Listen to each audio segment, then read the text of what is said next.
नमस्कार. हे फळ तर तुम्ही बघितलं आहे आता, पण याचं नाव सांगायचं काही तुम्हाला आवश्यकता नाही, कारण की सर्वांना माहीत आहे फणस आहे आणि कटहल हिंदीमध्ये आणि इंग्लिशमध्ये जॅकफ्रूट.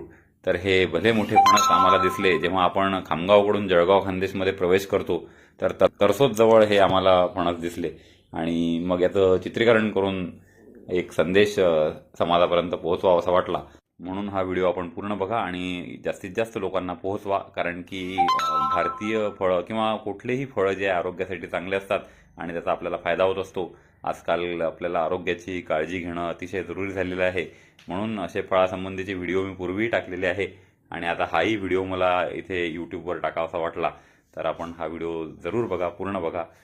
फणस एक खूप चांगलं फळ आहे आणि आपण बघा, एक कापा फणस म्हणून सुद्धा मला इथे आठवण येते. कोकणामध्ये कापा फणस नावाचा एक प्रकार आहे, तो मला निश्चितपणे ठाऊक नाही, पण तरी आपण हा व्हिडिओ पूर्ण बघा आणि जेव्हाही केव्हा आपल्याला फणस मिळेल तर फणस अवश्य खा.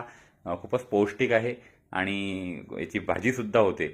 इम्रान भाई आणि खलीलभाई यांचा हा जळगाव खानदेश जवळच्या तरसोद जवळ हा स्टॉल लागलेला आहे. मित्रांनो, हे आहे चांगलं छान पिकलेलं फणस आणि आता मी हे फणस खाणार आहे.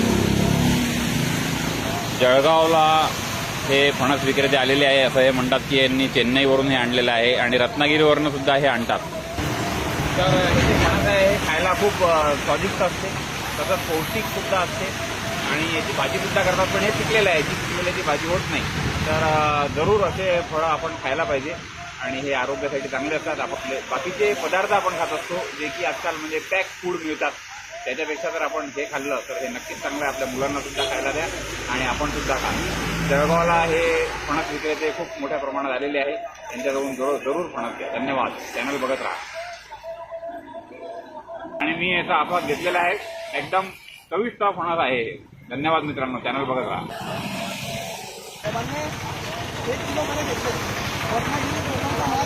चांगला माल आहे. 1 किलो मध्ये घेतले. रत्नागिरी माल आहे, चांगला माल आहे. थँक्यू.